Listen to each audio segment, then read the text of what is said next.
Good evening आप सभी को। A very very good evening. खुश रहिए विजय बेटा, आप सभी को वेरी आप सभी को वेरी वेरी गुड इवनिंग। चलिए सबसे पहले अपन डिस्कशन कर लें। तो जैसा कि आप सबको पता है कि आज की क्लास बेसिकली डिस्कशन क्लास है और हम कोशिश करेंगे जितने भी आपके डाउट है वो सारे के सारे आज क्लियर हो जाए। सबसे पहले केमिकल काइनेटिक्स का डिस्कशन करेंगे, उसके बाद बीओजी का, और भी पूछे तो वो बताना। सबसे पहले अपना डिस्कशन होगा मॉड्यूल का, राइट। तो मॉड्यूल के बाद अगर कोई और आपका डाउट रहेगा तो वो भी डिस्कस करते हैं। चलिए शुरू करते हैं आज क्लास। हाँ सिद्धार्थ बेटा, मुझे भी ये सारी बातें अपन लास्ट में क्लास डिस्कस करेंगे। एग्जैक्टली हर्षित, हर्षित कुमार बिल्कुल सही पहचाना। तो चलिए शुरू कर रहे हैं डिस्कशन। पहले डिस्कशन कर ले फिर अपन बाकी बातें करेंगे, ठीक है। आ जाओ मॉड्यूल में। आज मैंने आपके लिए क्वेश्चन अलग से इमेज के फॉर्म में अटैच नहीं किए हैं। आप मुझे क्वेश्चन नंबर बोलते चलना, अपन डिस्कस करते चलेंगे। हालांकि ये जो केमिकल काइनेटिक्स है, ऐसे बहुत सारे बच्चे होते हैं जिनसे सारे सवाल लाइन से बन जाते हैं, लेकिन फिर भी हम सभी का डाउट क्लियर हो जाए इस कोशिश में डिस्कशन कर रहे हैं। मुझे पूरा विश्वास है बहुत सारे बच्चे, आदित्य बेटा बहुत सारे बच्चे ऐसे होते हैं, मुझे बहुत सारे बच्चों ने मैसेज करके ये बताया सर सारा सवाल हो चुका है, एक नहीं बना, दो नहीं बना, तीन नहीं बना, एंड सो ऑन। जैसे एक्सरसाइज 2 में 23 नहीं बनता, ऐसा कुछ करके तो बाकी सब बन जाता है। लेकिन फिर भी जिन जिन बच्चों से नहीं बना उनसे भी बनना चाहिए, अपन कोशिश करें। बहुत अच्छे रोहन बेटा, श्वेतम बेटा, बहुत बहुत अच्छे, मुझे पूरा उम्मीद है सारा बन जाएगा, ठीक है। फिर भी एक बार डिस्कशन कर लेते हैं। सबसे पहले ऐसे नहीं कुमार गौरव, मैं जिस सीक्वेंस बोलूं उस सीक्वेंस बोलना। अगर आपका डाउट कहीं और है तो उसका वेट करना, सारा मैं क्लियर करूंगा पर तब तक वेट करना, ठीक है। चलिए सबसे पहले आते हैं इलस्ट्रेशन में। क्या किसी बच्चे को किसी इलस्ट्रेशन में डाउट है? Illustration number 1 2 3 4 5 up to illustration number 6, sorry, up to illustration number 6 किसी बच्चे को डाउट है? एक बच्चे ने मुझसे पूछा है इलस्ट्रेशन नंबर 6, सभी लोग सुनेंगे इलस्ट्रेशन नंबर 6, तब तक बाकी बच्चे उसे रिवाइज करते रहे। मैं आपको बता दूं, अभी पहले वाले बैच में, आपके जो पहले बैच था उसमें बच्चों ने, बहुत सारे बच्चों ने होमवर्क किया था, तो साथ में वो पूरे सवाल को रिवाइज कर रहे थे। मतलब अगर आप डिस्कशन पार्टिसिपेट कर रहे हैं तो यूटिलाइज दिस टाइम। अगर वो सवाल आपसे बन गया है तो मीन वाइल जब तक डिस्कशन चल रहा आप रिवाइज करते रहे सवाल। हाँ ये ऐसे करेंगे, ऐसे करेंगे। जितना फास्ट कैलकुलेशन कंसेप्ट आपके माइंड में आएगा ना, उतना शानदार कंसेप्ट, उतना शानदार कॉन्फिडेंस आएगा, ठीक है।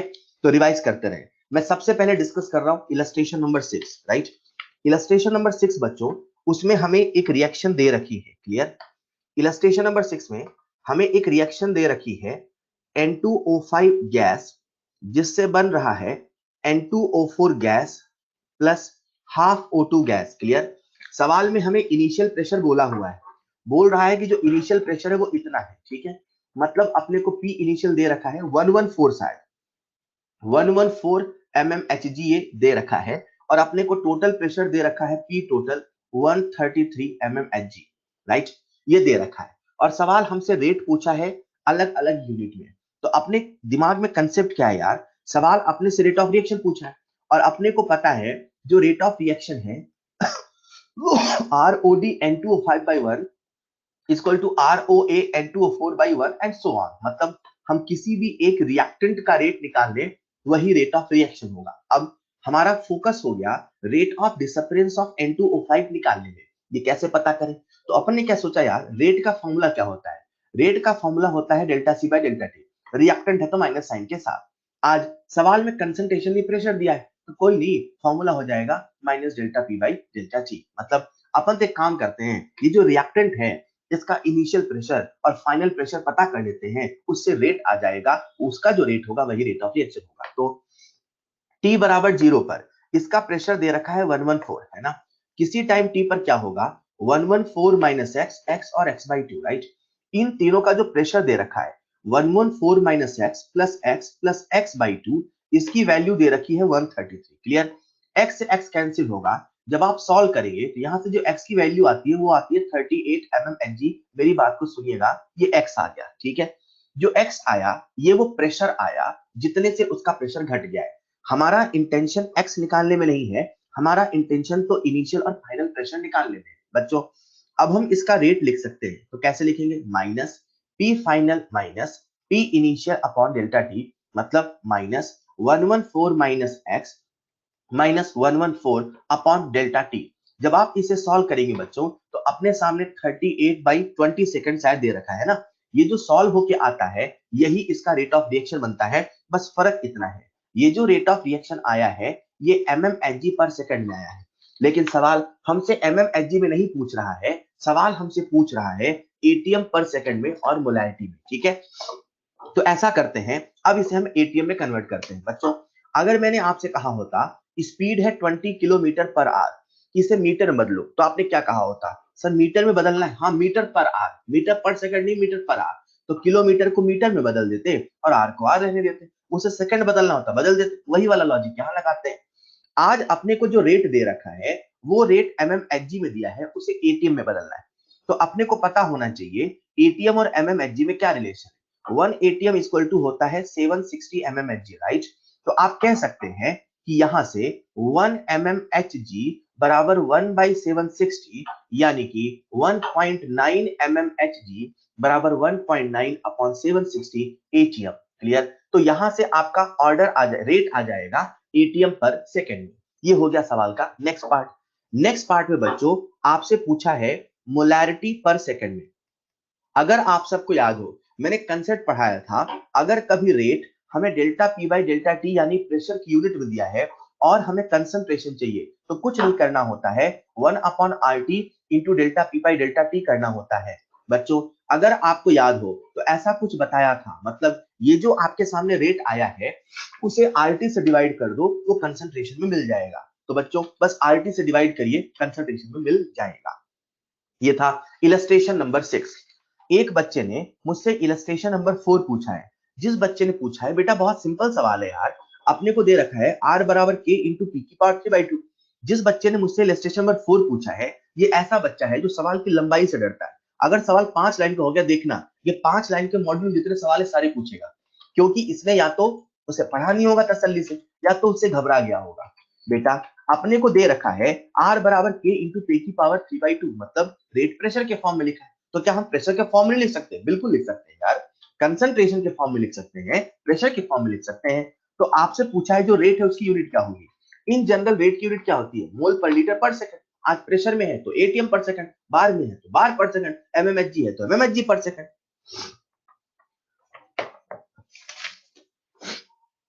Illustration number 6, illustration number 7, illustration number 8, 9, 10, 11।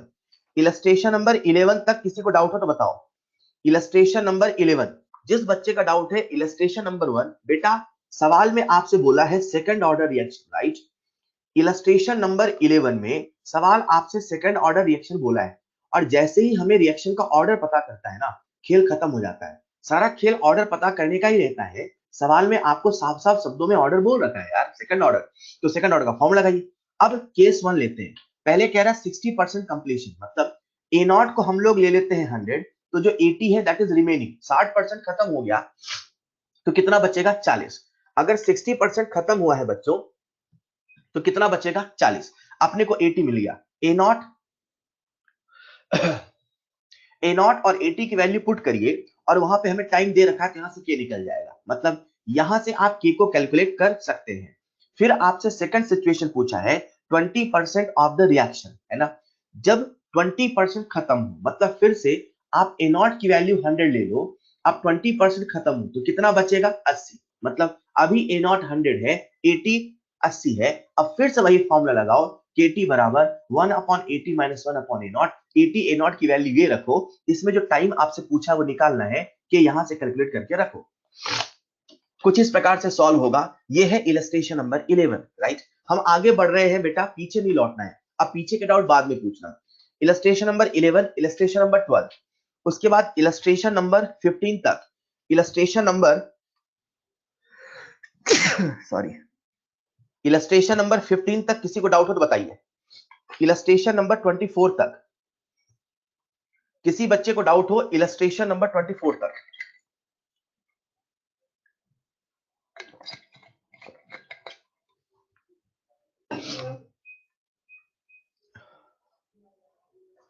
Illustration number 24 तक, बहुत बढ़िया। मुझे उम्मीद है आपने होमवर्क किया तो होगा। बिगिनर बॉक्स 1 में आते हैं। बिगिनर बॉक्स 1 में किसी को डाउट? बिगिनर बॉक्स 1 के बाद बिगिनर बॉक्स 2, बिगिनर बॉक्स बहुत अच्छे से, बिगिनर बॉक्स 2, बिगिनर बॉक्स 1 के बाद बिगिनर बॉक्स 2 में किसी को डाउट हो बताइए। बिगिनर बॉक्स 2 के बाद बिगिनर बॉक्स 3, अक्सर मुझसे बच्चे बिगनर बॉक्स 3 में डाउट पूछते हैं। बहुत अच्छे हर्ष बेटा, बिगनर बॉक्स 3 का सवाल नंबर 3 एक बार देखना जरा सभी लोग। बिगनर बॉक्स 3 का प्रॉब्लम नंबर 3, बिगिनर बॉक्स 3 का प्रॉब्लम नंबर 3 एलिमेंट्री रिएक्शन है, हाफ लाइफ 10 मिनट दिया है ना। सवाल में हमें टी हाफ 10 मिनट दे रखा है और आपसे कह रहा है कितने समय में x will be reduced to 10% of original concentration। पहले सवाल को समझो। मान लो a नॉट 100 है तो बोल रहा कितने टाइम में at 10 होगा। मतलब कहीं ना कहीं सवाल आपसे t 90% पूछा है। अरे t 90% मतलब 90% खत्म होने का समय पूछा है। जब 10% बचेगा मतलब 90% कितने समय में खत्म होगा ये पूछा है। सवाल में हमें टी हाफ दे रखा है। अब हम कैसे निकालें बच्चों? मुझे उम्मीद है आपको ये रिलेशन तो याद होगा। टी 99.9% बराबर होता है 10 टी हाफ। बोलो याद है? एक रिलेशन ये हो गया और दूसरा रिलेशन जो आपको याद होगा, टी 99.9 बराबर होता है 3 T half, 3 T 90%। I hope आपको याद होगा। ये भी 99.9 है, ये भी 99.9 है, तो आप 10 टी हाफ बराबर 3 टी 90% कर देंगे। आपसे टी 90% पूछा है, टी हाफ 10 दिया है, 10 10 100 अपॉन 3 दैट इज 33.3। तो जो टी 90% आता है लगभग 33 मिनट के आसपास आता है, विल बी द आंसर। बच्चों ये था बिगिनर बॉक्स 3 का सवाल नंबर 3। बिगिनर बॉक्स 3 के बाद एक बच्चा मुझसे पूछ रहा फर्स्ट वाला। बेटा फर्स्ट वाला जो सवाल है उसमें पूछा है किस पर डिपेंड, जो फर्स्ट वाला सवाल है उसमें पूछ रहा है which of the following explain for zero order and first order reaction respectively। बेटा जो जीरो ऑर्डर रिएक्शन होता है उसका टी हाफ ए पर डिपेंड करता है। तो for zero order reaction T half is directly proportional to A and for first order reaction it will be A की पावर जीरो। ए की पावर जीरो कहने का मतलब है उस पर डिपेंड नहीं करता। आप सबको अच्छे से याद है फर्स्ट ऑर्डर रिएक्शन का जो रेट कांस्टेंट होता है, सॉरी जो टी हाफ होता है वो ए पे डिपेंड नहीं करता। टी हाफ का फॉर्मूला है 0.693 अपॉन के, राइट। ये था बिगनर बॉक्स 3। आते हैं बिगनर बॉक्स 4 में। क्या किसी बच्चे को बिगनर बॉक्स 4 में डाउट है? बिगनर बॉक्स 4 में सवाल नंबर 2। एक बच्चा मुझसे कह रहा सर सवाल नंबर 2 कैसे करेंगे? बेटा एक्टिवेशन एनर्जी दे रखा है, ये दे रखा है, जिसका डाउट है मैं उसको बोल रहा हूं। एक्टिवेशन एनर्जी दे रखा है 20, राइट। सवाल में लिखा है +38, मतलब जो डेल्टा एच वो निगेटिव है। मुझे उम्मीद है आप ये नहीं समझ पाए होंगे कि इस रिएक्शन का डेल्टा एच कितना है। रोहन बेटा आपको मैं हिंट दे रहा हूं, इस रिएक्शन का बिगनर बॉक्स 4 का सवाल नंबर 2 का जो डेल्टा एच है वो है -38 किलो कैलोरी। हीट रिलीज हो रही मतलब एक्सोथर्मिक है, एक्सोथर्मिक है मतलब माइनस। मेरे हिसाब से अभी बन जाएगा यार। अभी आप सबको फॉर्मूला लगाना है EAF माइनस EAB बराबर डेल्टा एच, बस वैल्यू पुट करके सॉल्व करें आंसर आ जाएगा। क्लियर? ये था बिगनर बॉक्स 4। बिगनर बॉक्स 4 के आगे बढ़ते हैं थर्ड वाला। एक बच्चे ने मुझसे बिगनर बॉक्स 4 का प्रॉब्लम नंबर 3 भी पूछा है, सब लोग देखिएगा। बिगिनर बॉक्स 4 का सवाल नंबर 3। बेटा K35 degree upon K34 degree greater than 1 है। इसका मतलब समझो ना, 34 डिग्री 35 डिग्री, मतलब ऊपर वाला जो K है वो हाई टेम्परेचर का है यार। तो आप सबको याद तो है कि जब टेम्परेचर ज्यादा होता है तो रेट ऑफ रिएक्शन ज्यादा होता है, क्योंकि रेट कांस्टेंट ज्यादा होता है। मतलब हम सब जानते हैं कि हाई टेम्परेचर पे रेट कांस्टेंट ज्यादा है, तो वही तो ऑप्शन में लिखा हुआ है rate increases with rise in temperature. सही बात है, के ज्यादा इसका मतलब टेम्परेचर ज्यादा तो रेट ज्यादा।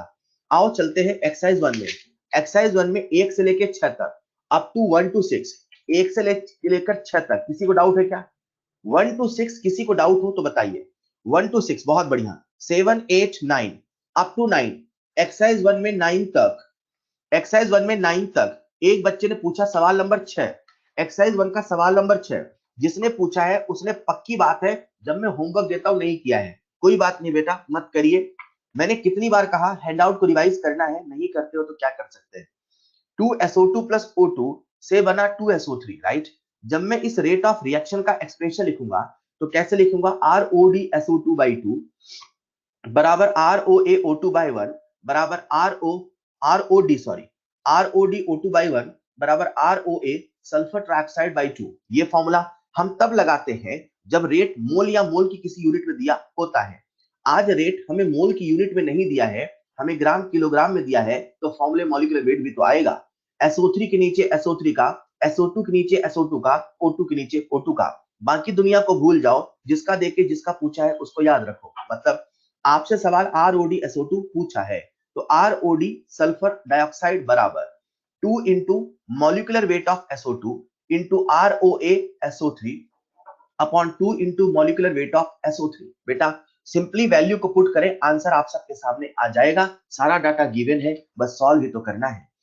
अप टू 9, किसी बच्चे को 9 तक डाउट है तो बताइए। 10th वाला, 10th तक, 11, 12, 13, 14, 15, 16, 17, 18, 19, 20, 19, 20, 20। एक बच्चे ने मुझसे सवाल पूछा है, सवाल नंबर 20। जिस बच्चे ने मुझसे डाउट पूछा है प्रॉब्लम नंबर 20, बेटा आप सबके लिए हिंट है यार, एक रिएक्शन गिवन है, order is 1 with respect to A. सवाल नंबर 20 एक्सरसाइज 1 का order is 1 with respect to A, मतलब r बराबर k इंटू ए की power 1 and 1 with respect to b, मतलब b की पावर 1। यार कितना आसान है। आपके सामने 3 इक्वेशन दे रखी है, पहली इक्वेशन, दूसरी इक्वेशन, तीसरी इक्वेशन। क्या करूं इसमें मैं? तो वैल्यू पुट करो, 0.10 बराबर k into A, that is 0.2 की पावर 1 इंटू 0.05 की पावर 1। फिर दूसरी इक्वेशन में आ जाओ, तो 0.4 बराबर k इंटू एक्स की पावर 1 इंटू 0.05 की पावर 1। दोनों को डिवाइड कर दो। क्या कर रहे हो यार, किसने डाउट पूछा है? थोड़ा भी मेहनत नहीं करना चाहते क्या? खैर, ऐसे करके एक्स और वाई आप निकाल सकते हैं। जिस बच्चे ने पूछा है, जिस बच्चे ने पूछा था उसके लिए, ठीक है। 20, 21, 22, 21। एक बच्चे ने मुझसे डाउट पूछा है 21। बेटा सिंगल स्टेप रिएक्शन को ही हम लोग एलिमेंट्री कहते हैं। Navdeep Sihag, single step reaction को ही हम लोग एलिमेंट्री कहते हैं। एलिमेंट्री रिएक्शन का जो रेट लॉ होगा, आर बराबर के इंटू ए की पावर 2 इंटू बी की पावर 1 होगा। क्लियर? 22, 23, 24, 25, 26, 27, 28, 29, 30। 30 तक किसी को डाउट हो, रेज योर हैंड। बच्चे ने कहा 30। एक सवाल है 30 वाला, सब लोग सुनिएगा ध्यान से। बेटा जो 30 सवाल है उसमें एक रिएक्शन दे रखी है, KClO3 plus 6FeSO4 plus 3H2SO4, जिससे बन रहा है KCl plus 3Fe2SO4 whole thrice plus 3H2, right? ये रिएक्शन दे रखी है। हमें नहीं पता ये रिएक्शन एलिमेंट्री है कि कॉम्प्लेक्स है। जब हमें नहीं पता तो हम कुछ मानते हैं। चलो मानते हैं एलिमेंट्री है, मान लिया एक पल के लिए। Let's assume this reaction is an elementary reaction. अगर ये एलिमेंट्री होता, अगर ये एलिमेंट्री होता तो इसका जो मॉलिक्यूलरिटी होता 3 प्लस 6 प्लस 1 यानी कि 10 होता।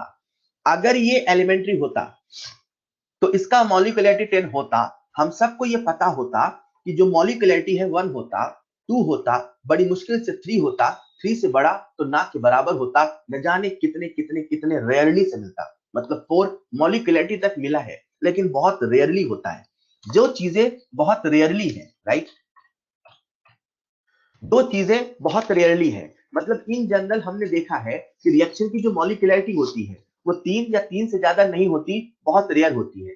आप ध्यान सुनिएगा बच्चों, मैंने नहीं कहा इम्पॉसिबल होती है, मैं एक शब्द का प्रयोग कर रहा हूं, वेरी वेरी रेयर होती है। सर आखिर ऐसा क्यों होता है कि मॉलिक्यूलरिटी 3 से ज्यादा नहीं है? देखो बच्चों, एक्चुअली है क्या, मॉलिक्यूलरिटी का मतलब है कितने मॉलिक्यूल टकराए। कॉलिजन थ्योरी कहती है अगर कभी रिएक्टेंट से प्रोडक्ट बना है तो जो रिएक्टेंट के मॉलिक्यूल हैं उनके अंदर दो बैरियर को फुलफिल करने की कंडीशन होनी चाहिए, एक एनर्जी बैरियर और दूसरा ओरिएंटेशन बैरियर। अगर रिएक्शन हुआ है तो उन्होंने इन दोनों बैरियर को फुलफिल किया है। ऐसा बहुत रेयरली होता है कि 3 से ज्यादा मॉलिक्यूल टकराए हो और प्रॉपर डायरेक्शन में टकराए हो। दो मॉलिक्यूल का प्रॉपर डायरेक्शन में टकराना यही बहुत कम होता है। 10 की पावर 25 से 10 की पावर 28 के ऑर्डर का Z होता है तो उसमें प्रोडक्ट बहुत कम बनता है। इमेजिन करो, दो मॉलिक्यूल प्रॉपर डायरेक्शन में टकराए, ये बहुत रेयरली होता है। 3 टकराए प्रॉपर डायरेक्शन में, ये बहुत बहुत बहुत रेयरली होता है। 4-5 प्रॉपर डायरेक्शन में टकराए हो, ऐसा ना के बराबर होता है। मतलब हमें समझ में आना चाहिए कि जो मॉलिक्यूलरिटी है वो 1 होता है, वो 2 होता है, वो 3 होता है, 3 से ज्यादा बहुत बहुत बहुत रेयर होता है। तो अगर ये रिएक्शन एलिमेंट्री होता तो इसका मॉलिक्यूलरिटी 10 होता, विच सीम्स इम्पॉसिबल, जो कि हमें इम्पॉसिबल लग रहा है। मतलब ये ऐसा नहीं है, ये एलिमेंट्री नहीं है, हमने जो माना ये वो नहीं है। अब ये एलिमेंट्री नहीं तो क्या है? ये एलिमेंट्री नहीं तो कॉम्प्लेक्स है। और जैसे हमें पता चला कॉम्प्लेक्स है तो क्या इसकी मॉलिक्यूलरिटी निकाल सकते हैं? सर कॉम्प्लेक्स की मॉलिक्यूलरिटी बकवास है। क्या इसका हम ऑर्डर कोफिशिएंट के बराबर कह सकते? नहीं सर, अब हमें ऑर्डर एक्सपेरिमेंट करके बताना होगा। सर ये रिएक्शन एलिमेंट्री कॉम्प्लेक्स है, कॉम्प्लेक्स है मतलब इसकी मैकेनिज्म है, मैकेनिज्म है मतलब कई स्टेप में होता है। कुछ इस प्रकार से हमने सोचा। सवाल में आपसे पूछा है इनकरेक्ट स्टेटमेंट, तो इनकरेक्ट कौन सा होगा? It is 10th order reaction, हम नहीं बता सकते 10th होगा। क्लियर बच्चों? कुछ इस प्रकार से सॉल्व होता है। एक बच्चा मुझसे सवाल पूछ रहा है प्रॉब्लम नंबर 23। बेटा हम पीछे नहीं जाएंगे, ठीक है? आज मैं आखिरी बार पीछे जाके पूछ रहा हूँ, जो सवाल बच जाए वो लास्ट में डिस्कस होगा, आगे बढ़ते चलेंगे। 30 तक हो गया, 30 के आगे वाले आप रेडी रखो। 23 एक बच्चे ने पूछा है, बता देता हूं। Point out incorrect statement, rate law is an experiment value, सही बात है। Law of mass action theoretical propose concept, सही बात है।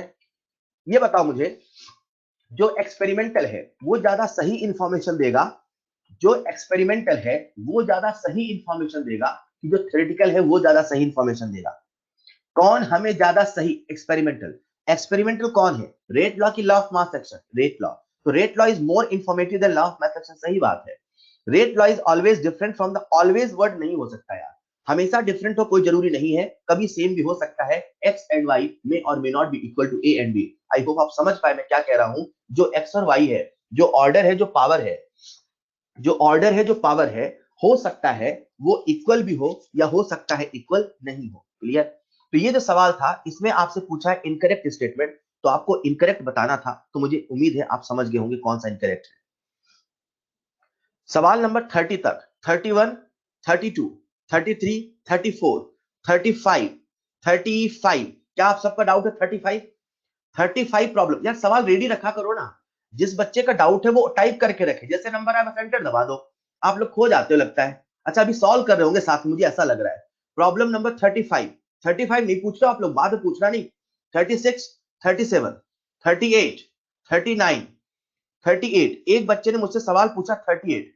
अशरफ अंसारी कहां खो गए थे? अब नहीं बताऊंगा, मैं नहीं बताऊंगा 35, नहीं नहीं नहीं, खो गए थे आप लोग। चलो बता देता हूं यार, आप भी क्या याद रखोगे। प्रॉब्लम नंबर 35, मुझे पता है बच्चे डाउट पूछते हैं, आप बोल ही नहीं रहे हो। प्रॉब्लम नंबर 35, हाँ ठीक है, कुछ बच्चे प्लीज लिख रहे हैं sir, please please sir please, okay बता रहा हूँ।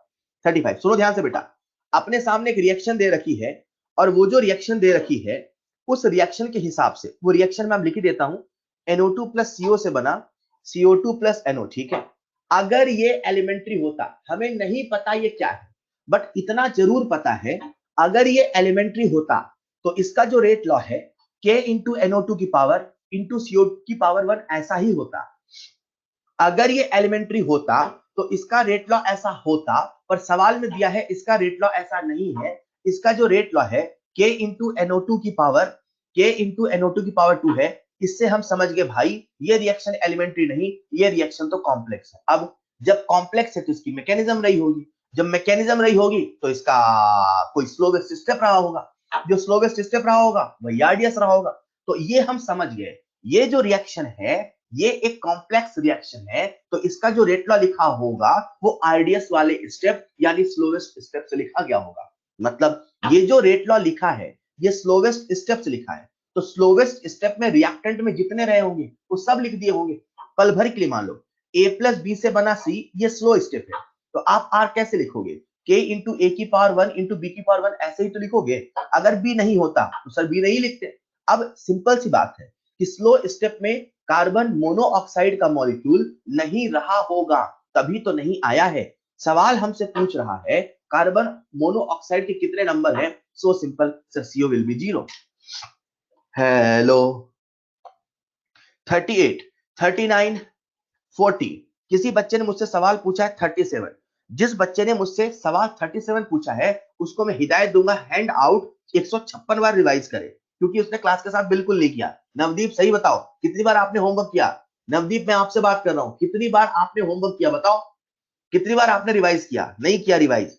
सवाल नंबर 40 की बात कर रहे हैं, प्रॉब्लम नंबर 40। ये ना पूछो हमें क्या मिला है, ये ना पूछो हमें क्या मिला है, ये सोचो किया क्या है अर्पण। पहले ये भी तो सोचो कि आपने अर्पण क्या आपने हर बार रिवाइज किया? नवदीप बेटा आप इतना सिंपल, मतलब कैसे यार, मैंने आपको कितनी बार बताया कि एसिडिक हाइड्रोलिसिस ऑफ ईस्टर है, ये स्यूडो ऑर्डर, कुछ नहीं बताऊंगा मैं, आप पहले एक बार पढ़ो। सवाल नंबर 40, अगला मैं सवाल जो डिस्कस कर रहा हूं वो है एक्सरसाइज 1 से problem number 40, right? First order है, सेकंड ऑर्डर है, थर्ड ऑर्डर है। तो हम लोग क्या करते हैं, रेट लॉ लिख लेते हैं। अगर फर्स्ट ऑर्डर होगा तो इसका रेट लॉ ऐसे होगा, अगर सेकंड ऑर्डर होगा तो इसका रेट लॉ ऐसे होगा, अगर थर्ड ऑर्डर होगा तो इसका रेट लॉ ऐसे होगा। बोलो हाँ या ना। सवाल कहता है इन तीनों में जो कंसंट्रेशन है वो बराबर है और 1 से ज्यादा है, तो बराबर है तो 2 ले लेते हैं और 1 से ज्यादा है तो 1 से बड़ा नंबर है 2 ले लिया। अब सबको 2 2 2 2 लिख दो, तो क्या बनेगा ये R1 बराबर 2K, R2 बराबर 4K, R3 बराबर 8K। अगर थोड़ा बहुत कॉमन सेंस से बताओ सबसे बड़ा कौन है, सबसे बड़ा कौन है बताओ, कोई भी बता देगा यार। 40, 41, 42, 43। क्या बच्चों 43 आपका डाउट है? अगर 43 डाउट है तो चुल्लू भर पानी में 3-4 बार पहले तैरना। ऐसा ही ग्राफ का सवाल मैंने क्लास में करा दिया था। अगर किसी बच्चे का 43 डाउट है तो उसके कह रहा हूं।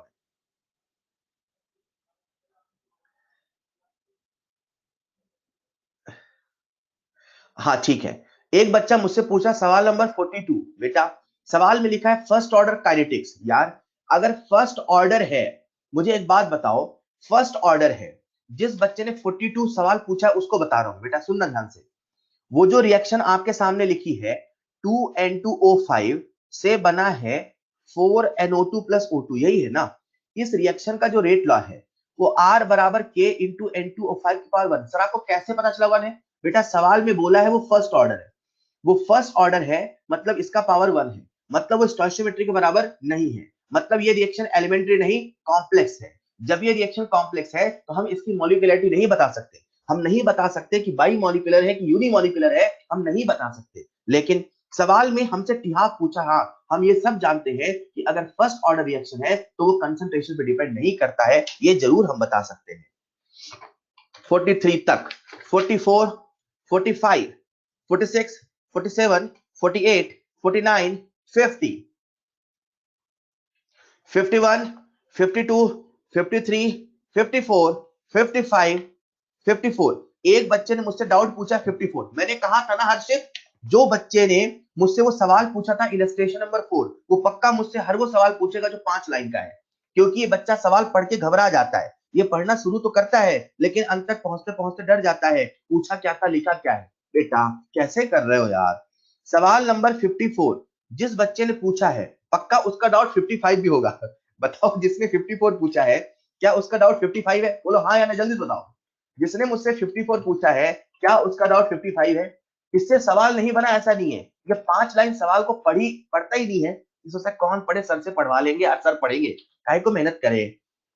खैर 54 वाला सवाल देखते हैं। सुनिएगा बेटा, अपने पास पहले 1 मोलर था, 1 मोलर से 0.6 मोलर हुआ, तो 1 मोलर से 0.6 मोलर होने का टाइम लगा 20 मिनट। क्लियर? अब सवाल हमसे पूछ रहा है 0.6 से 0.36 मोलर में कितना समय लगेगा। मैंने 156 बार बताया था, अगर कभी फ्रैक्शन ऑफ कंप्लीशन सेम होता है, अगर फर्स्ट ऑर्डर रिएक्शन में अगर कभी फ्रैक्शन ऑफ कंप्लीशन सेम होता है, अगर कभी फ्रैक्शन ऑफ कंप्लीशन सेम होता है तो लगने वाला टाइम भी सेम होता है। बच्चों ऐसा आपको बताया जाता है। अगर कभी फ्रैक्शन सेम है, अगर कभी परसेंट सेम है तो लगने वाला समय भी सेम होगा। क्लियर? बेटा 1 मोलर से 0.6 हुआ, राइट? इसका मतलब हमने इसका रेशियो निकाल लिया, राइट? 1/06 इसका रेशियो है, राइट? तो यहां भी निकालते हैं 0.6/0.36 कितना आएगा? 1/0.6 ही तो आएगा। क्या दोनों का फ्रैक्शन सेम है? हाँ सेम है। क्या लगने वाला टाइम सेम होगा? हाँ सेम होगा। बिना सॉल्व किए आंसर 20 मिनट होगा। सवाल बहुत ही आसान था। मुझे पक्का यकीन है जिस बच्चे ने 54 पूछा होगा उसका डाउट 55 भी होगा। चलो मैं 55 भी बता देता हूं क्योंकि डाउट है तो बता देता हूं। आप भी क्या याद रखोगे? सवाल नंबर 55 बेटा, फिर से वही मैं लाइन दोहरा रहा हूं। क्या? अगर कभी फ्रैक्शन ऑफ कंप्लीशन सेम है, अगर कभी फ्रैक्शन ऑफ कंप्लीशन सेम है तो लगने वाला टाइम भी सेम है। या उल्टा सोचो, अगर कभी टाइम सेम लगा है तो फ्रैक्शन ऑफ कंप्लीशन भी तो सेम है, परसेंट भी तो सेम है। बोलो, अगर कभी टाइम सेम लगा है तो फ्रैक्शन ऑफ कंप्लीशन भी तो सेम है, टाइम सेम है। पहले 10 मोलर रिएक्शन कराई तो 10 मोल से कराई तो 80% खत्म होता है टी टाइम में। अब टी टाइम में 5 मोलर से कराओगे तो कितना परसेंट खत्म होगा? सर परसेंट तो 80 ही खत्म होगा क्योंकि टाइम सेम है, रिएक्टेंट वही है, रिएक्शन वही है, कंडीशन वही है। बेटा सवाल इतना बड़ा लिख के आपको डराता है, डरने की आवश्यकता नहीं, अपने ऊपर यकीन करेंगे आपको सब कुछ आता है। बच्चों मुझे उम्मीद है आपका डाउट सवाल नंबर 56 भी होगा। अब तक 56। बताओ किस बच्चे का डाउट है सवाल नंबर 56? बहुत अच्छे नवदीप बेटा, very very good, very very good. अब आगे भी बढ़ते रहो, हम लोग जो सवाल डिस्कस कर रहे हैं ना नवदीप, उसमें फोकस करो, पुराना मत छोड़ो यार। आगे देखो, सवाल नंबर 56, कुछ बच्चों का डाउट है, मुझे आपका ध्यान चाहिए बेटा। हम लोग कुछ मान लेते हैं और जैसा मानते हैं वैसा होता है, तो हमने जो माना सही है, और हमने जो माना वैसा नहीं होता, तो हमने जो माना वो गलत है। सिंपल सा रूल है। मतलब हमारे पास एक रिएक्शन है, एल से बना एम, ठीक है साहब। Initial concentration A not they रखी है 10, ठीक है साहब। वो कहता है कि 10 से 5 होने में लगा 30 मिनट। 10 से 5 होने में लगा 30 मिनट, तो हर कोई समझ सकता है इसका जो टी हाफ है वो है 30 मिनट। बोलो, अब सवाल हमसे ऑर्डर पूछ रहा है। जीरो ऑर्डर होगा, फर्स्ट ऑर्डर होगा, सेकंड ऑर्डर होगा, कोई ना कोई ऑर्डर होगा। चलो ऐसा करते हैं, हम मान लेते हैं फर्स्ट ऑर्डर, ठीक है। अगर हमने माना, सपोज हमने माना, हम मान के कुछ निकालते हैं जो सही, अगर जो आया सच में वही है तो जो माना वो सही है।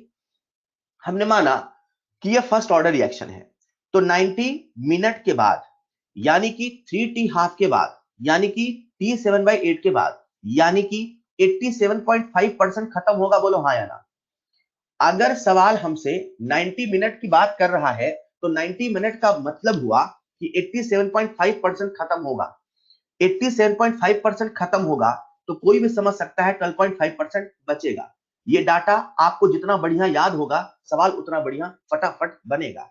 जो 100 के लिए 12.5 है बेटा, वही तो 10 के लिए 1.25 है। सवाल कह रहा है 10 ग्राम लेके चले थे, 90 मिनट के बाद 1.25 बचा है। हमारे हिसाब से अगर फर्स्ट ऑर्डर होता तो कितना बचना चाहिए था? 1.25। कितना बचा है? 1.25। हमने जो सोचा वैसा ही पाया, मतलब हमने जो सोचा वो सही है। बातों बातों में हमने ऑर्डर फर्स्ट ऑर्डर बताया, फर्स्ट ऑर्डर ही आंसर सही है। 56, 57, 58, 59, 60।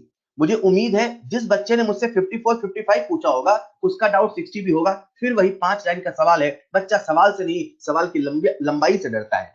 सवाल नंबर जो 60 है, बेहद ही आसान है बेटा, मुझे आप सबका ध्यान चाहिए। वही कंसेप्ट फिर से, कौन सा कंसेप्ट? अगर कभी फ्रैक्शन ऑफ कंप्लीशन सेम है, तो लगने वाला टाइम सेम होगा। जो फर्स्ट ऑर्डर रिएक्शन होता है, उसका टी हाफ चेंज नहीं होता है, कंसंट्रेशन के बदलने से नहीं बदलता है।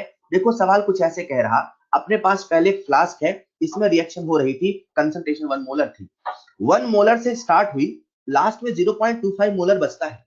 1 मोलर से 0.25 मोलर होने में 8 घंटे का समय लगता है। हमने मनी मन सोचा यार, 1 मोलर से 0.25 हो गया, फर्स्ट ऑर्डर का रिएक्शन है, तो 1 मोलर से 0.25 हो गया, मतलब 0.75 खत्म हो गया, मतलब 75% खत्म हो गया। मतलब ये जो 8 आवर्स है, ये T3/4 है। ये जो 8 आवर्स है, ये T3/4 है। T3/4 का मतलब ये 2t हाफ है। अच्छा, मतलब 8 घंटे 2t हाफ है। कोई बच्चा भी मुझे बता देगा इसका मतलब t हाफ 4 आवर्स है। बच्चों, हमें उस रिएक्शन का हाफ लाइफ मिल गया, हमें उस रिएक्शन का हाफ लाइफ मिल गया। अब सवाल हमसे ये कह रहा है कि वही रिएक्शन को, वही रिएक्टेंट को अपने दूसरे बर्तन लिया, बर्तन के बदलने से टी हाफ नहीं बदलता। वही रिएक्टेंट को अपने दूसरे बर्तन लिया, रिएक्टेंट वही है तो टी हाफ नहीं बदलेगा। हाँ, कंसंट्रेशन 1 मोलर से हमने 0.6 मोलर कर दिया, अरे कंसंट्रेशन के बदलने से टी हाफ नहीं बदलता। बताओ कितनी देर में 0.6 से 0.3 मोलर होगा? हाफ है तो हाफ होने का समय तो टी हाफ होगा, आंसर तो 4 आवर्स होगा। सवाल की लंबाई से न डरे, अपने कंसेप्ट पे विश्वास रखें, अपने ऊपर कॉन्फिडेंस रखें। जितना आपको पढ़ाया, जैसे आपको पढ़ाया, यही सारी यादें लेके आप एग्जाम तक पहुंच जाओ, खेल खत्म है। बस इन यादों को लेके एग्जाम तक पहुंचना होता है, जैसे बताया वैसे, ठीक है।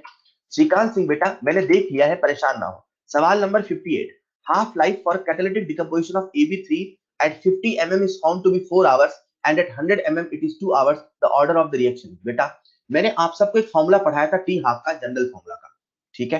टी हाफ का जनरल फॉर्मूला पढ़ाया था। एक बच्चे ने मुझसे सवाल नंबर 58 पूछा है, तो जिस बच्चे ने पूछा उसको बता रहा हूं बेटा, T half 1 upon T half 2 बराबर प्रेशर दिया है, तो P not 2 upon P not 1 की पावर n-1। डाटा पुट करो बेटा, ऑर्डर बता दोगे। हालांकि एक बच्चा कहता है सर इतनी मेहनत काहे करना, मैंने कहा तो क्या करना सर, 50 से 100 हुआ, मैंने कहा हाँ। सर प्रेशर दुगना हुआ, मैंने कहा हाँ। सर प्रेशर दुगना हुआ, टी हाफ आधा हुआ, सर सेकेंड ऑर्डर। प्रेशर दुगना हुआ, टी हाफ आधा हुआ, तो सेकंड ऑर्डर। आपने हमें रटवाया था, कंसंट्रेशन बढ़ेगा, टी हाफ बढ़ेगा। जीरो ऑर्डर, कंसंट्रेशन के बदलने से टी हाफ नहीं बदलेगा। फर्स्ट ऑर्डर, कंसंट्रेशन बढ़ेगा, टी हाफ घटेगा। सेकंड ऑर्डर, कोई भी बता दे, ओरल सवाल है। 61, 60 अच्छा 61 जिस बच्चे ने पूछा है उसको चुल्लू भर पानी में 156 बार तैरना चाहिए, उसे अपने ऊपर हंसी आएगी। बेटा सवाल आपसे ऑर्डर पूछा है, आपको वहां रेट कांस्टेंट दे रखा है 2.57 इंटू 10 की power -5 litre mole inverse second inverse. बताओ ये किसका यूनिट होता है? ये फर्स्ट ऑर्डर का है कि जीरो ऑर्डर का, सेकंड ऑर्डर का? यार कैसी बातें कर रहे हैं, ये सेकंड ऑर्डर का रेट कांस्टेंट का यूनिट है। ऑर्डर पूछा सेकंड। सर बाकी डाटा आपके मजे लेने के लिए है। सवाल आपको परेशान करता है, आपको कंफ्यूज करता है और आप हो जाते हैं। 61, 62, 63, 64, 65, 66, 67, 68, 69। एक बच्चे ने मुझसे डाउट पूछा है 69। A reaction is found to have rate constant per second। बेटा ये फर्स्ट ऑर्डर है, ये फर्स्ट ऑर्डर रिएक्शन है, ठीक। By what factor the rate is increase. क्या कर रहे हो यार? जिस बच्चे ने मुझसे प्रॉब्लम नंबर 68 पूछा उसके लिए हिंट है, फर्स्ट ऑर्डर है तो R बराबर K इंटू ए है। अगर हमने कंसंट्रेशन को तिगुना किया तो बताओ रेट कितने गुना होगा? अब तो बता दोगे यार। 69 के बाद है सवाल नंबर 68। जिस बच्चे ने मुझसे 68 पूछा है उसको मैं फिर से हिदायत दे रहा हूं, वो टी हाफ का जनरल फॉर्मूला लगाए फॉर 60। अच्छा एक मिनट, सॉरी ये 69 था। जिस बच्चे ने मुझसे 68 पूछा है उसके लिए हिदायत दे रहा हूं मैं, T half 1 upon T half 2 बराबर P not 2 upon P not 1 की पावर n-1। हालांकि आप रिलेशन को देखो ना, प्रेशर बढ़ रहा है टी हाफ घट रहा है, कोई भी बता देगा। प्रेशर बढ़ रहा है टी हाफ घट रहा है, कोई बता देगा। कंसंट्रेशन बढ़ रहा है टी हाफ घट रहा है, कोई भी बता देगा। सेकेंड ऑर्डर, अरे ये तो हमने क्लास में बताया था। 70, 71, 72, 73, 73, 74, 75। एक बच्चे ने मुझसे सवाल पूछा 72। जिस बच्चे ने सवाल पूछा 72, the expression which gives 1/4 life. बेटा t 1/4 पूछा है तो 1/4 का मतलब 1/4 खत्म हो गया, तो कितना बच गया? 3/4। 80 लिखोगे 3/4 आ जाएगा। 73, 74, 73। जिस बच्चे ने मुझसे 73 पूछा है, जीरो ऑर्डर है, फॉर्मूला लिखो A0 माइनस AT बराबर KT। जिस बच्चे ने मुझसे सवाल नंबर 73 पूछा है, बेटा फॉर्मूला लिखो A0 माइनस AT बराबर KT। A0 पूछा है, सारा डाटा दे रखा है। अच्छा आंसर आपका फिर भी नहीं आएगा, पता क्यों? जिस बच्चे ने 73 पूछा उसका आंसर नहीं आएगा, क्यों? क्योंकि वो 30 मिनट को आवर में नहीं बदलेगा, इसे लिखोगे हाफ आवर, राइट। अब आ जाएगा, तो आप वहां आर में लिखना, आंसर आ जाएगा, क्योंकि जो रेट कांस्टेंट है बेटा वो पर आर में दिया है। अभी आ जाएगा अफरोज बेटा, अभी ट्राई करना, आ जाएगा। 74, 75, 76, 77, 78, 79, 80, 81, 82, 80। किसी बच्चे ने मुझे सवाल नंबर 80 पूछा है। जिस बच्चे ने सवाल नंबर 80 पूछा है उसके लिए हिंट है। बेटा सवाल नंबर 80 में आपको करना क्या है, देखिएगा जरा। एक रेट कांस्टेंट K1 है, एक रेट कांस्टेंट K2 है। सवाल कह रहा है जो K1 है वो K2 से बड़ा है। सवाल कह रहा है जो K1 है वो K2 से बड़ा है। K1 K2 से बड़ा है मतलब रेट कांस्टेंट K2 से बड़ा है। रेट कांस्टेंट बड़ा है मतलब रेट बड़ा है। रेट बड़ा है मतलब स्पीड बड़ा है। स्पीड बड़ा है मतलब ब्रेकर छोटा है। मतलब जो पहला वाला ब्रेकर है वो दूसरे वाले से छोटा है। 81, 82, 83, 84, 84। किसी बच्चे ने मुझसे सवाल पूछा है 84। बेटा जब कभी थ्योरी का सवाल आता है, जब नहीं नवदीप बेटा बिल्कुल सही है, सारे आंसर सही है। जब कभी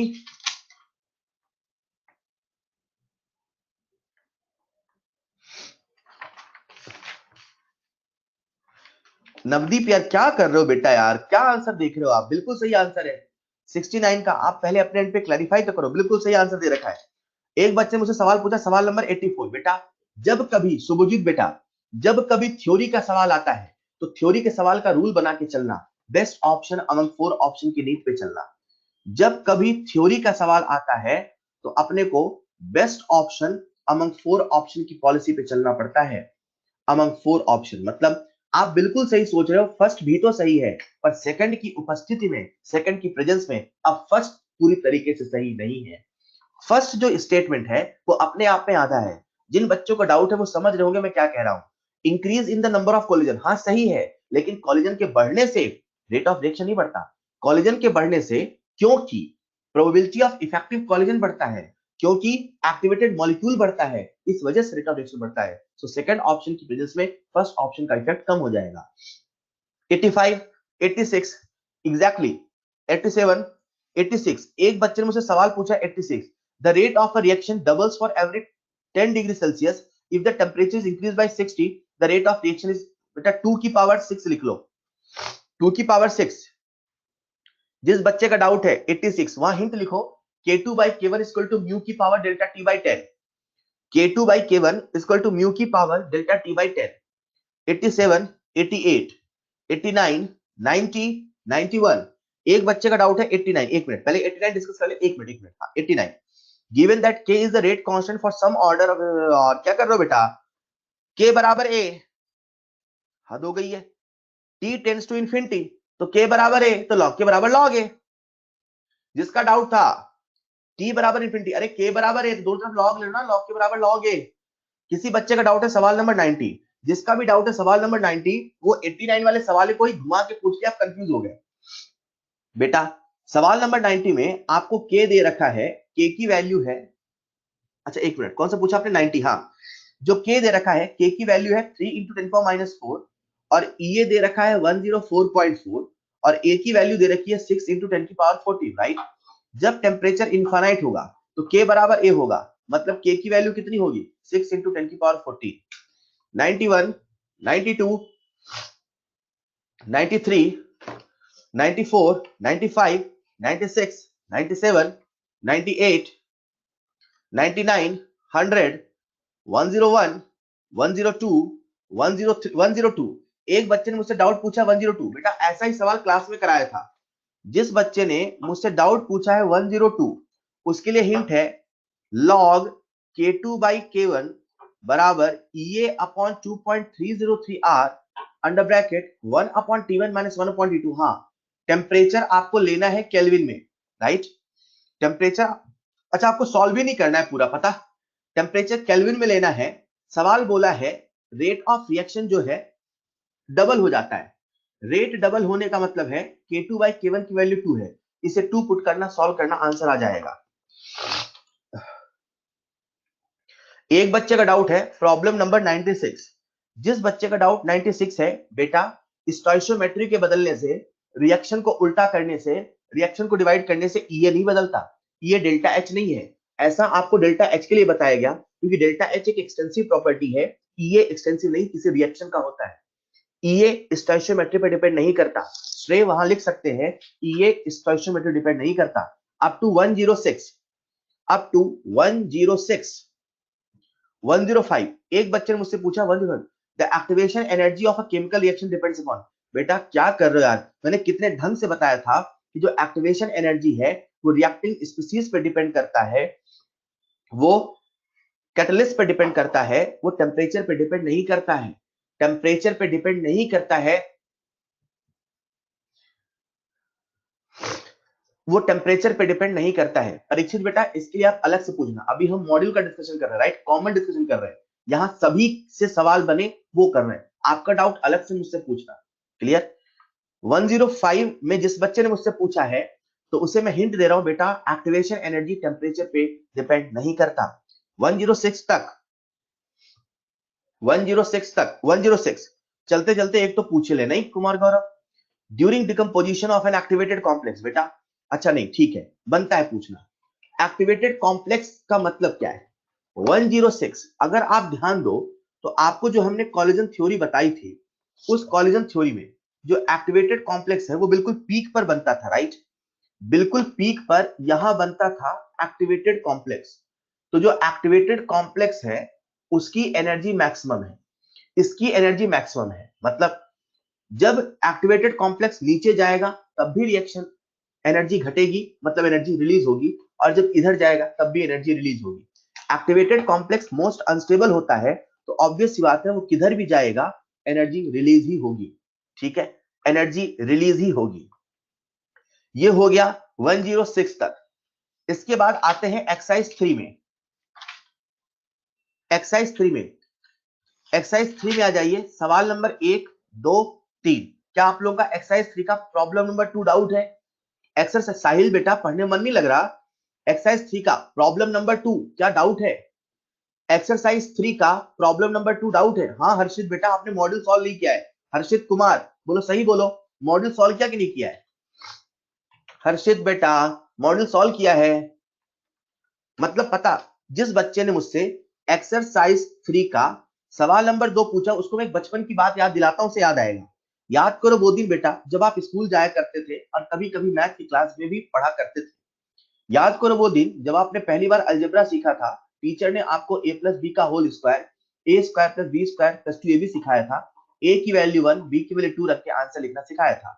आपको फिर होमवर्क दिया था, होमवर्क में टीचर ने आपको a equal to 5, b equal to 10 दिया था और आपसे नहीं बना था, आपने पूछा था टीचर टीचर डाउट है। यार वही कहानी तो आज भी है। हमने आपको सिखाया था बेटा, जब कंसंट्रेशन को 2 टाइम्स कर दिया तो रेट 5 टाइम्स हो गया, कैसे सॉल्व करेंगे बेटा? c की पावर n बराबर r करो ना बेटा, 2 की पावर n बराबर 5 करो ना बेटा, लॉग लगाओ ना बेटा। आज वही तो आपसे पूछा है, जहां 2 है वहां 3 है, n ही था, जहां 5 है वहां 5.19 करो ना बेटा, लॉग लगाओ ना।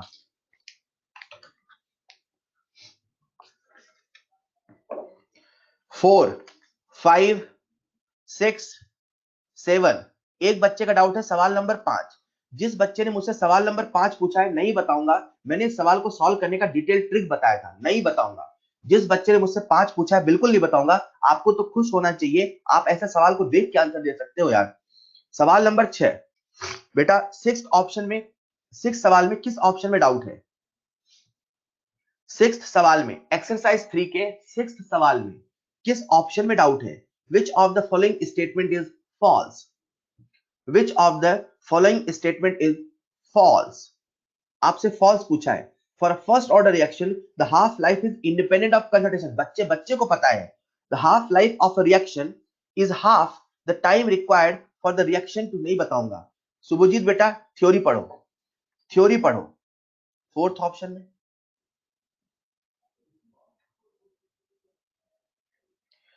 7, 8, 9, क्या किसी बच्चे को 9th वाला सवाल डाउट है? जिस बच्चे को 9 वाला सवाल डाउट है उसको बता देता हूं, ये जीरो ऑर्डर रिएक्शन है। जीरो ऑर्डर रिएक्शन का टी हाफ पूछा है, तो टी हाफ का फॉर्मूला है ए नॉट बाई 2k। जिस बच्चे का डाउट है, oh sorry sorry, the rate of, sorry सवाल नंबर 9, सॉरी जिस बच्चे का सवाल नंबर 9 डाउट था, प्रॉब्लम नंबर 9 एक्सरसाइज 3 का, एक्सरसाइज 3 का प्रॉब्लम नंबर 9, सॉरी बेटा, इसमें रेट दे रखा है r बराबर k इंटू ए, राइट? आपको रेट दे रखा है, सवाल में दे रखा है, कंसंट्रेशन दे रखा है, पहले k निकालो, तो k क्या होगा? r upon a, clear? आपसे पूछा क्या हाफ लाइफ, तो आप क्या करोगे? T half equal to 0.6 times t upon k, ये क्या पुट कर देना, टी हाफ आ जाएगा। Question number 9, up to 10, 11, 12, 12, 13, 14, 15, 16, 17, 18, 19, 20। एक बच्चे ने मुझसे सवाल पूछा सवाल नंबर 14।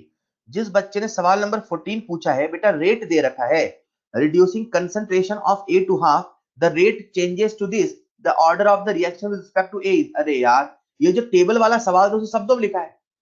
जब 2.2 mmHg था तो रेट 2.4 था, अब उसको हाफ कर दो तो 2.2 का हाफ कर दो।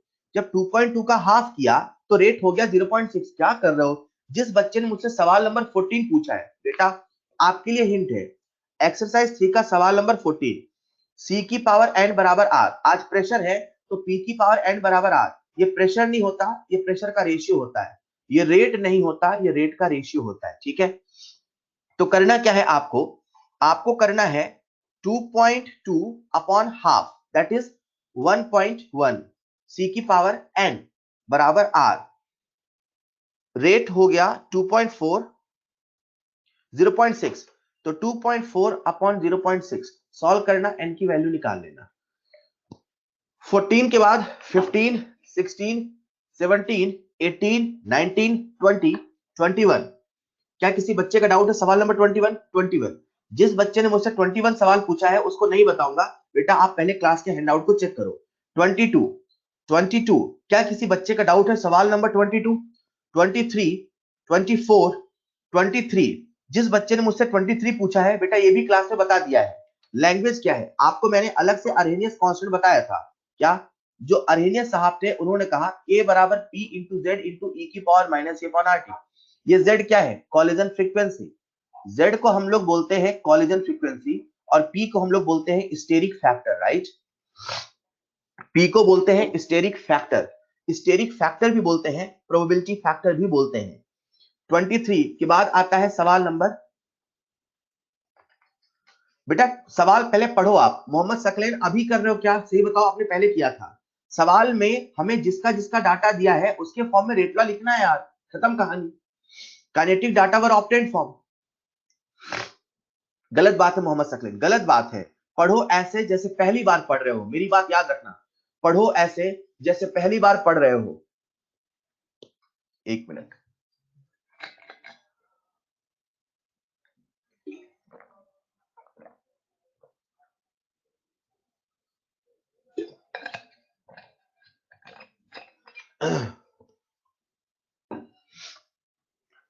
नहीं विजय बेटा ऐसा कुछ नहीं है। कोटा में मौसम बहुत चेंज है ना, आज क्लाइमेट अचानक से बहुत ज्यादा चेंज है। हो भी सकता है, हो भी सकता है विजय, नहीं हाँ मौसम ही चल रहा है उसका। हाँ बिल्कुल बिल्कुल है बेटा। ऑल राइट, 26 कहां तक पहुंच गए थे अपन? कहां तक पहुंच गए थे? 23, 23, 24, 25, 26, 26, 27। यार बहुत आसान है यार, आपसे सारे सवाल बने। आप कुछ सही बता रहा हूं, जो बच्चा डाउट पूछ रहा है ना, जबरदस्ती पूछता है यार, पूछ ले। अगर कोशिश करो तो बने, ऐसा हो ही नहीं सकता है, हैं? फैज आलम बेटा बिल्कुल आइडिया नहीं है। हर्षित कुमार पहले डाउट पूछ लिया, फिर कहता है सर आज हमसे बातें करो। सर बेटा बातें कैसे करें, आप दिखते ही नहीं हो, हैं? चलिए अब आते हैं एक्सरसाइज 2 में। सभी लोग जल्दी से एक्सरसाइज 2 में आ जाइए। एक्सरसाइज 2 में 23 छोड़ के, सवाल नंबर 23 छोड़ के ऐसे कितने बच्चे हैं जिनसे सारे सवाल बन गए?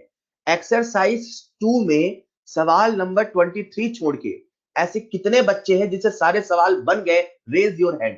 23 छोड़ के सारे सवाल बन गए, रेज योर हैंड। आधे तो आज डिस्कशन में नहीं आए हैं, मुझे पता है, बहुत सारे नहीं आए हैं, 50%। और जो आए हैं उनमें भी इतने सारे बच्चे बन गए, बहुत अच्छी बात है बेटा, बहुत अच्छी बात है। वेरी गुड अमित बेटा, वेरी गुड। चलिए डिस्कस करते हैं एक्सरसाइज 2। एक्सरसाइज 2 में 1 2 3 4, 1 से लेके 4 तक। एक्सरसाइज 2, बहुत अच्छे अर्जुन, प्रशांत वेरी गुड। डिस्कस कर लेते हैं हर्ष बेटा, डिस्कस करते हैं। हर्षित वेरी गुड। चलिए एक्सरसाइज 2 में आ जाइए। 1 से लेके 4 तक कोई डाउट? 1 to 4, 1 to 4, 5, 6, 7, 8, 8। किसी बच्चे का डाउट है 8। बेटा जिसका भी डाउट 8 है, मैं आपको याद दिलाऊं, एंडोथर्मिक रिएक्शन में हम लोग जब कॉलिजन थ्योरी पढ़ रहे थे तो एक बार एक सवाल आया था एंडो का और एक सवाल आया था एक्सो का। एक सेकंड है ना, मैं एक सेकंड का ब्रेक लूंगा बेटा।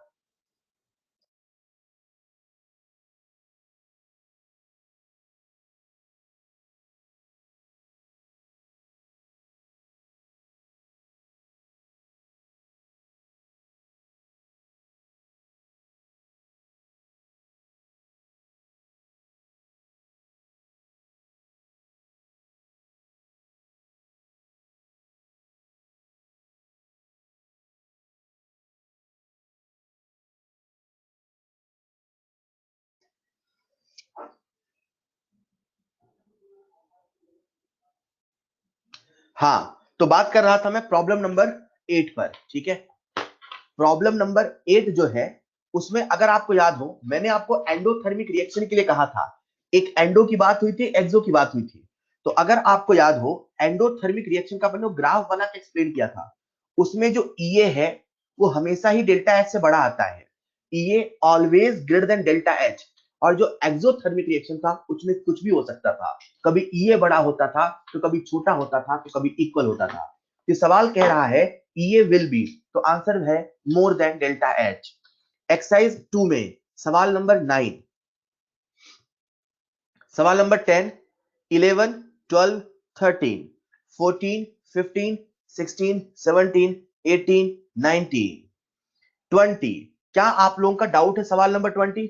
जिस बच्चे का डाउट है सवाल नंबर 20, मुझे पूरा यकीन है ये इस बच्चे का पुराना डाउट है।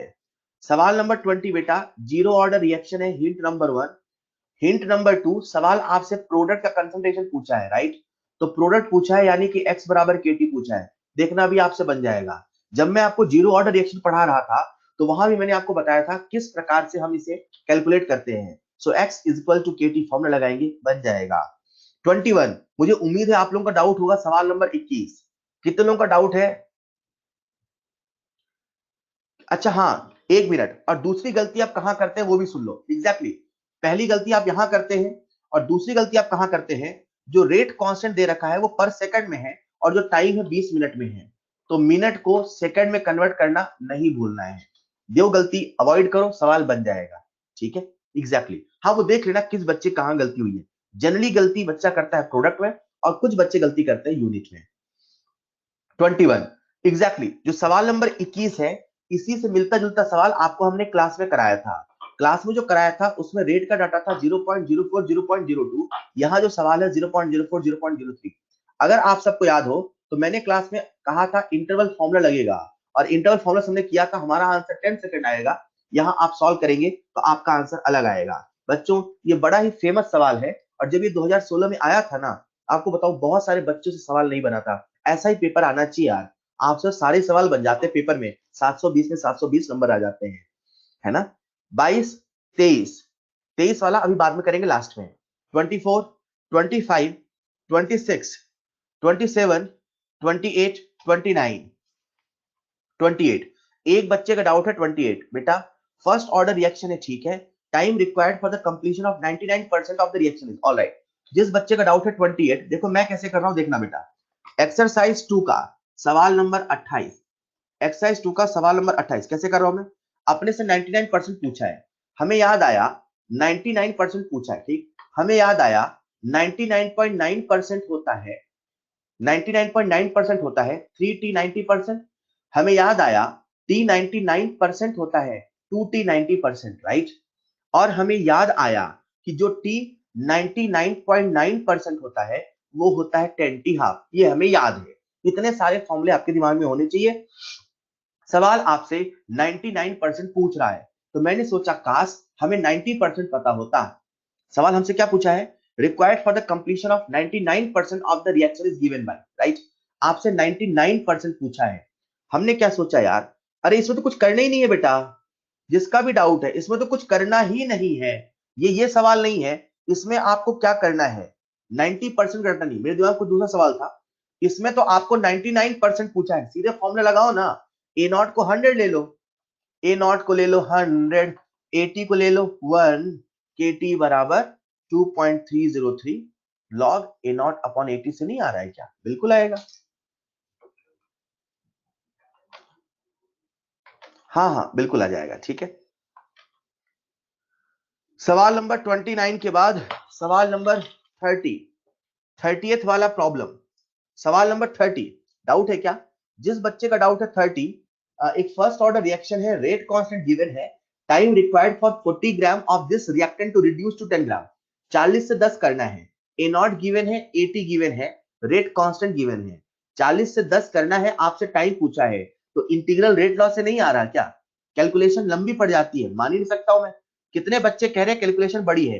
40/10, ये हो गया 4 log 4, तो 2 की पावर 2। कैसी बातें कर रहे हो बेटा, कैसी कैलकुलेशन है, हद कर रहे हो। ओरल कैलकुलेशन साफ साफ दिख रहा है। किस बच्चे ने कहा बच्चा अच्छा सॉल्व नहीं किया होगा?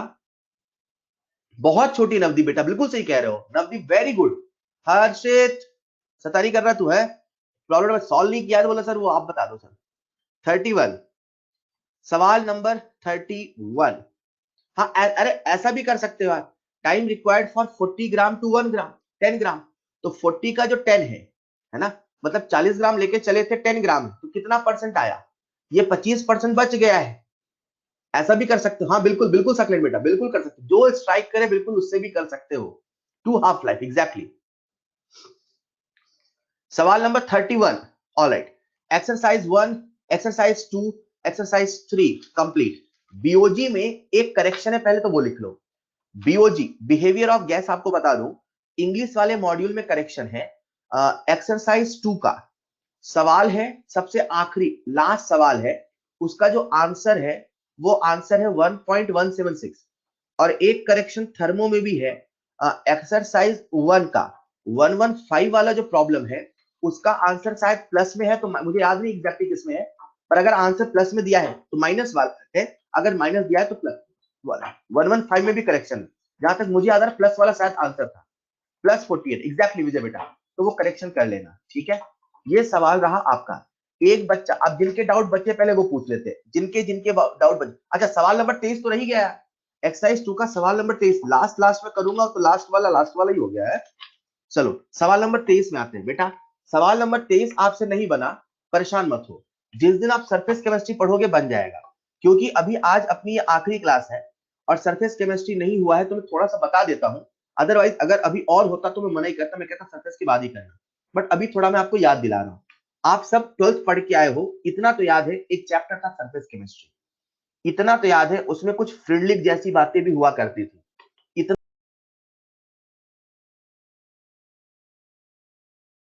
चाहता हूं। ये जो ग्राफ था XY M वर्सेस P में था, तो वहां से बच्चों को याद आता है कि जो हाई प्रेशर का रीजन होता है, हाई प्रेशर में एक्चुअली जो XY M होता है वो कांस्टेंट होता है, मतलब हाई प्रेशर में जो रेट होता है वो कांस्टेंट चलता है, राइट। लेकिन सवाल में लो प्रेशर बोला है, लो प्रेशर मतलब ये रीजन नीचे वाला, तो जो नीचे वाला रीजन है इसमें जो रेट ऑफ एड्सॉर्प्शन है वो डिपेंड करता है किसी न किसी चीज पर। अब वो किस पे करता है वो सुनिएगा। एक्चुअली में जब gases that is phosphate tungsten पे रिएक्शन हो रही है, डिकम्पोज हो रही है, तो बेसिकली वो एड्सॉर्ब होती है। गैसेस की रिएक्शन जब मेटल पे होती है तो वो एड्सॉर्ब होती है। तो होता क्या है बेटा, सबसे पहले गैसेस इस मेटल की सरफेस पे एड्सॉर्ब होती है, तो इनका जो एड्सॉर्प्शन होता है उसके बाद उनका डिकम्पोजिशन होता है, ठीक है। तो उसमें कह रहा है the decomposition of phosphine on tungsten at low pressure is the first order reaction. उसने हमें बता दिया वो फर्स्ट ऑर्डर है, फर्स्ट ऑर्डर है मतलब किसी न किसी के डायरेक्टली प्रोपोर्शनल है। हम लोग ऐसा पढ़ के अभी आए हैं R बराबर K इंटू ए, तो हमें पता जो रेट है वो कंसंट्रेशन पे डिपेंड कर रहा, लेकिन आज इसका जो डिकम्पोजिशन है यानी इसका जो एड्सॉर्प्शन है वो कंसंट्रेशन डिपेंड नहीं करता, कितना सरफेस एड्सॉर्ब हुआ है उस पर डिपेंड करता है। तो फर्स्ट ऑप्शन लिखा है rate is independent of the surface coverage, ऐसा है ही नहीं, सारा खेल उसी का है। दूसरा लिखा है rate of decomposition is very slow, बकवास है। सवाल आपसे पूछ रहा वो फर्स्ट ऑर्डर है क्योंकि, तो फर्स्ट ऑर्डर है क्योंकि उसका रेट स्लो है, नहीं ऐसा नहीं है, किसी के धीरे या किसी के तेज होने से कोई फर्स्ट ऑर्डर कोई सेकंड ऑर्डर नहीं होता है। थर्ड ऑप्शन है rate is proportional to the surface coverage, surface coverage मतलब जितना ज्यादा एड्सॉर्ब होगा उतना ज्यादा उसका डिकम्पोजिशन होगा, क्योंकि जितना ज्यादा सरफेस कवरेज होगा मतलब जितना ज्यादा एड्सॉर्प्शन होगा उतना ज्यादा होगा, बस यही लॉजिक लगाना था। तो जैसे आप सरफेस केमिस्ट्री पढ़ लोगे इसकी लैंग्वेज और समझ में आती है, अभी लैंग्वेज नहीं समझ में आती पूरी, ठीक है। तो ये रहा आपका डिस्कशन इसका। अभी मुझे बताओ आप बीओजी में कोई डाउट हो तो पहले वो पूछ लो, मुझे उसका आइडिया नहीं मोहित बेटा। बीओजी एक्सरसाइज 2, हाँ अभी मेरे पास मॉड्यूल नंबर 1 भी है, कल पेपर है तो आपका सारा डिस्कशन हो जाए, अच्छी बात है। बीओजी का एक्सरसाइज 2 का क्वेश्चन नंबर 7,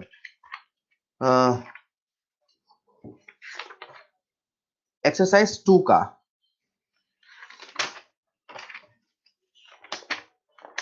बीओजी का, एक मिनट बेटा, नहीं नवदीप, 3 R बराबर K इंटू ए था ना यार, तो 3 टाइम्स क्या तो रेट 3 टाइम्स हो जाएगा। सवाल नंबर 7, किसी बच्चे ने मुझसे पूछा है बीओजी का प्रॉब्लम नंबर 7, ऑलराइट। मेरे पास हिंदी मॉड्यूल है। सवाल यही है ना, 350 केल्विन और 15 बार पर कोई गैस है, उसका मोलर वॉल्यूम, कैसी बातें कर रहे हो बेटा, मैंने कितना बढ़िया समझाया था, जितना होना चाहिए उससे कम है। मैंने कहा था होना 10 चाहिए, 10 से कम है, तो यहां बोल रहा 20% कम है, मतलब आइडियल के लिए जितना होना चाहिए पल भर के लिए मान लो इतना है, तो इससे कम है, तो कम क्यों है सर, क्योंकि कॉन्ट्रैक्ट हो गई, तो कॉन्ट्रैक्ट क्यों हो गई, क्योंकि अट्रैक्शन है, तो अट्रैक्शन वाला फैक्टर ज्यादा है, मतलब इसका जेड कैसा होगा, <1, सिंपल सी बात है, ठीक है। तो ये हो गया प्रॉब्लम नंबर 7। अच्छा नहीं यार 9th में, अच्छा इंग्लिश वाले में करेक्शन है, कोई बच्चा मुझसे डाउट पूछ रहा था बीओजी में, बीओजी में कोई और डाउट। एक फैक्ट और आपको बता देता हूं मैं बीओजी का, बॉयलिश टेम्परेचर, कुछ बैच बताया था तो आपको बता देता हूं। बीओजी में एक कंसेप्ट आता है बॉयली टेम्परेचर, शायद वो स्लाइड में नहीं था, मैं बता देता हूं। बॉयली टेम्परेचर होता क्या बच्चों, आप सबका ध्यान चाहिए। बॉइली टेम्परेचर एक ऐसा टेम्परेचर होता है जिस पॉइंट पर a real gas behave like ideal gas. जब रियल गैस आइडियल गैस की तरह बिहेव करती है ना, उसी पॉइंट को हम लोग बोलते हैं बॉइलिंग पॉइंट। अगर मैं ग्राफ बना के आपको समझाऊं तो कुछ ऐसे बताऊंगा। आपको याद हो, ये था अपना z बराबर 1, इधर था z ग्रेटर देन 1, इधर था z लेस देन 1, राइट। और जो ग्राफ बनता था रियल गैसेस का, वो कुछ अक्सर ऐसा बनता था। ये जो ग्राफ है बेटा, इसको समझने की कोशिश करो। जैसे जैसे हम प्रेशर बढ़ा रहे हैं, वैसे वैसे अट्रैक्शन फैक्टर बढ़ता है। अट्रैक्शन फैक्टर के बाद धीरे धीरे रिपल्शन फैक्टर बढ़ता है, राइट। ये जो पॉइंट है, ये जो इंटरसेक्टिंग पॉइंट है, ये वो पॉइंट है जिस पॉइंट पे attraction force becomes equal to repulsion force. Sir आपको कैसे पता चला कि यहाँ पे अट्रैक्शन फोर्स और रिपल्शन फोर्स दोनों बराबर हैं? बेटा मुझे ऐसे पता चला क्योंकि इस पॉइंट पे z बराबर 1 है। z बराबर 1 होने का मतलब यही हुआ कि इस पे इसका जो बिहेवियर है वो आइडियल गैस के जैसा है, मतलब attraction force becomes equal to repulsion force. ठीक है हर्ष बेटा, लास्ट क्वेश्चन बीओजी का मैं डिस्कस कर रहा हूं, आप सबका ध्यान चाहिए। बीओजी का एक्सरसाइज 2 का लास्ट क्वेश्चन, ठीक है। वो सवाल ये कह रहा है कि अपने पास यहाँ पे कोई गैस है, ठीक है। अब इस गैस, यहाँ पे कोई सिस्टम है, इसमें ड्राई प्रेशर भी है और इसमें वेपर भी है, मतलब वेपर का भी कुछ प्रेशर है, ड्राई गैस का भी कुछ प्रेशर है। इन दोनों का प्रेशर मिलकर क्या बनता है? टोटल प्रेशर, ठीक है। सवाल अगर आप ध्यान से पढ़ो तो आपको वेपर का मोल फ्रैक्शन दे रखा है 0.02, क्लियर। और आपको टोटल प्रेशर दे रखा है 1.2। करेक्ट करना अगर मैं कहीं पे गलत हूं। 1.2 दिया है कि नहीं दिया है? मैंने मॉड्यूल ओपन नहीं किया है। क्या टोटल प्रेशर 1.2 दे रखा है? क्या टोटल प्रेशर 1.2 दिया है? ऑलराइट। ये किसका टोटल प्रेशर? अंदर का टोटल प्रेशर दे रखा है और हमें वेपर का पार्शियल मोल फ्रैक्शन पता है, ये मोल फ्रैक्शन है। तो अपन वेपर का निकाल लेते हैं पार्शियल प्रेशर। बच्चों कैसे निकालेंगे? Mole fraction into total pressure. Mole fraction कितना है? 0.02। टोटल प्रेशर कितना है? 1.2। मल्टीप्लाई करते तो कितना आता है? 0.024, क्लियर। इस प्रकार से अपने पास वेपर का पार्शियल प्रेशर आ गया। लेकिन सवाल तो आपसे ड्राई गैस का प्रेशर पूछा, so simple sir, P total minus P vapour कर देंगे तो 1.024 कर देंगे, 1.176 आंसर आ जाएगा। किसी बच्चे ने मुझसे पूछा है एक्सरसाइज 3 का बीओजी का क्वेश्चन नंबर 7, देख लो, ये भी देख लो। एक्सरसाइज 3 का क्वेश्चन नंबर 7, बीओजी का एक्सरसाइज 3 का क्वेश्चन नंबर 7।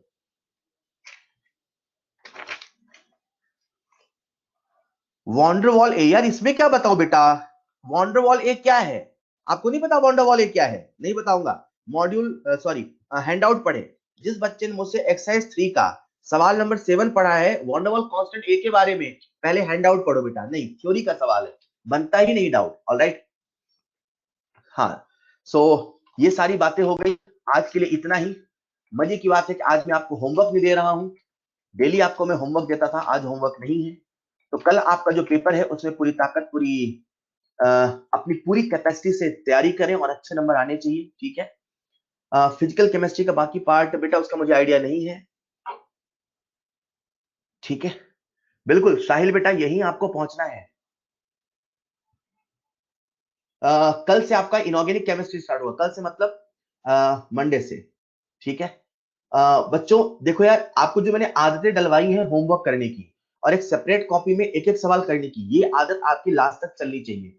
मॉड्यूल का एक एक सवाल आप करो और ऐसे पढ़ो जैसे पहली बार पढ़ रहे हो। मैं बार बार कह रहा हूं, रिपीटर्स बच्चों में अक्सर यही प्रॉब्लम आती है, वो चीजों को नहीं नए कंसेप्ट से एक्सेप्ट करना चाहते हैं। जैसे सिखाया जाता है, जैसे पढ़ाया जाता है, इसी कंसेप्ट को लेके एग्जाम तक जाना होता है, बस खेल इसी का होता है। जो बच्चा, आज आप बहुत अच्छे हैं, मतलब अगर आज नीट का पेपर होता और काइनेटिक्स के सवाल होते आपसे सारे बनते हैं। बस आपको इसको लेके जाना है एग्जाम तक। आप जैसे ही एग्जाम तक लेके जाएंगे ना, देखना सारे सवाल आपसे बनेंगे, ठीक है। तो बस जितना आपको पढ़ाया गया, जितना कहा गया, वो सारा एग्जाम तक लेके जाए। चीजों को बार बार रिवाइज करें। मंत्र आपको मैंने पहले दे दिया, हमारे एग्जाम का सिंपल सा रूल है, एक ही चीज को एक ही जगह से बार बार पढ़ना है, ठीक है। नवदीप बेटा बना लो सेपरेट कॉपी तो अच्छी बात है। बिल्कुल सिलेक्शन होना चाहिए, ठीक है। हाँ बेटा वो तो होगा आपका यार, निश्चिंत रहो। विजय बेटा, बैकलॉग को कैसे, एक बच्चे का क्वेरी है, सर बैकलॉग को कैसे कवर करें? बेटा पहली बात तो बैकलॉग आनी नहीं चाहिए। अगर आप साथ में, पहली बात, अगर आप साथ में होमवर्क कर रहे हो, साथ में अगर आप चीजों को कर रहे हो जैसा जैसा आपको कहा जा रहा है वैसा फॉलो कर रहे हो, तो बैकलॉग नहीं आती। मतलब मैं तो आपको प्रॉपर रिवीजन का भी होमवर्क देता रहता हूँ, और अगर आप प्रॉपर क्लास के साथ चल रहे हो तो सवाल ही नहीं होता बैकलॉग का। फिर भी अगर कभी बैकलॉग आ जाता है, डेली के स्टडी आवर्स में एक रूल बना के चलो, आज हमारा बेहतर होना चाहिए। ठीक है, सबसे पहला आज बेहतर होना चाहिए, आज जो चैप्टर पढ़ रहे हो वो बेहतर होना चाहिए। उसके बाद डेली एक अलग से टाइम सेपरेट रखो, कम से कम 1.5 से 2 घंटे, जिसमें आप पुराना कवर करो। आज कॉम्प्रोमाइज करके कभी पुराना मत पढ़ो। बैकलॉग को पढ़ना नहीं है आज कॉम्प्रोमाइज करके। आज होमवर्क नहीं मिला, आज क्लास नहीं मिली, तो आज आप पुराना बैकलॉग करो, लेकिन आज के चैप्टर्स को, आज के होमवर्क को, आज के कंसेप्ट को छोड़ के कभी बैकलॉग नहीं करो। राइट? तो जब आपको बैकलॉग करना है तो उससे अलग से टाइम बनाओ, अपने स्टडी आवर्स को बढ़ाओ। अगर आप 13 आवर्स पढ़ रहे हो तो 15 आवर्स पढ़ो, अगर आप 15 आवर्स पढ़ रहे हो तो 17 आवर्स पढ़ो। हर बच्चे की अपनी कैपेसिटी होता है बेटा। हम एक रेस में, हमें कॉम्पिटिशन में, कंपटीशन में जीतेगा वही जो सबसे आगे है। हर किसी की अपनी अपनी कैपेसिटी होती है, मेहनत के साथ, समय के साथ वो बढ़ती है। मतलब इंसान का जुनून ये होना चाहिए, पता। मैं कहता हूं बच्चे अगर डॉक्टर बनना है तो मेहनत करनी है, तो एक बच्चा मुझसे कहता है सर मेहनत ही तो करनी है, कुछ और तो नहीं करना। मेरी बात को समझना, आप ये सोच के घबराओ मत, मेहनत करनी है, खुश हो, मेहनत ही तो बस करनी है। अगर हम मेहनत करेंगे तो गारंटीड है वो चीज आपको मिलेगी। अगर 15 घंटे से, 12 घंटे से, 10 घंटे से पढ़ाई से काम नहीं चल रहा, तो स्टडी आवर्स को बढ़ाओ ना, बाकी जगह समय निकालो ना, रिवीजन फटाफट साथ में करो ना, क्लास के तुरंत बाद रिवीजन करिए, खाना खाते खाते रिवीजन करिए। इन चीजों को, टाइम को चुराना सीखिए। If you learn how to manage time, you will learn how to manage life. तो ये आपको करना पड़ेगा। ठीक है, तो बिल्कुल तबरेज बेटा, मुझे पूरा यकीन है आप जरूर इसे कर पाएंगे। राइट? आप सबके पास मेरा नंबर है ही सही, लिंक पे सारे फोल्डर सारा कुछ रहेगा, पढ़ते रहें। That's all for today. मैं सबसे पहले आपको आज की क्लास का हैंडआउट दे देता हूं। साहिल,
आप सबके सामने अब एक पॉपअप आएगा।